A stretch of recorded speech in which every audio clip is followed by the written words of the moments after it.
Money on your taxes.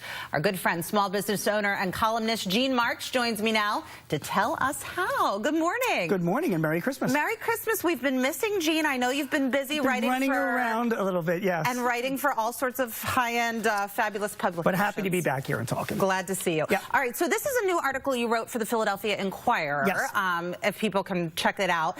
And you say there is still time. Even though we only have 2 weeks left, we can really make them count, right? Right. First of all, I don't want to bum out your audiences. We're heading into Christmas. Nobody likes to talk about taxes. Yeah, right? that's all right. But come on, I'm a CPA, so right. Save some money. It's right. It's near and dear to my heart. We still have about 12 days left, in the end of the year. So there are some things that you can be doing. So, before, the eggnog hits, get together with your accountants, right? Yeah. Look at your numbers for this year. It's very, very important to know that the standard deduction, Eve, really increased this year. I mean, for a lot of people that were itemizing their deductions last year, 30% of those people the government is estimating will not be itemizing your deductions. You'll just be taking the standard deduction. Okay. So it's doubled.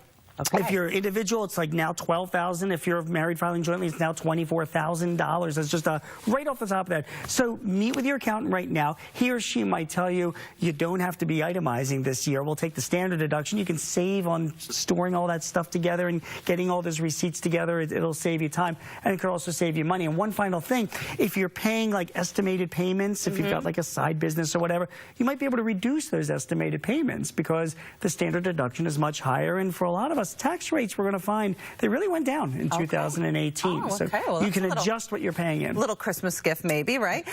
And you say this is a good time to make some charitable contributions as well. It is. So first of all, if you do find yourself in a situation where you are itemizing your deductions, don't forget your charities, okay? I have a very good friend who's the executive director of the National Multiple Sclerosis Society in Philadelphia, and he's out for charitable donations, and a lot of nonprofits get concerned that the consumers don't realize that you can give money to charities. Really, it's virtually any kind of cash, any kind of property, any kind of assets that you have. You got old things lying around the house, a car that you want to give up. You just got to get a fair market valuation of it and then give it to a charity. So it doesn't necessarily have to be a cash deduction, but use it if you're itemizing your deductions. Okay, good advice. And you say, Gene, retirement plans are still the best way to save money on our taxes. They are. Right? I love 529 plans, okay? Now, first of all, I'm going to tell you and your new child, right, 1 year old, you better, Eve, open up a 529 plan. Already did. That's right, Gene Marks. Yeah, that's for you. Somebody really smart told me to do that when my kids were young. Yeah, I mean, and boy, does it save money. A 529 plan is after-tax money. So it's not like it saves you taxes right away, but then it grows tax-free over time. And the tax laws changed on this now. You can pull the money out without any penalty sometime in the future, not only use it for higher education, but for religious school tuition and private school tuition too.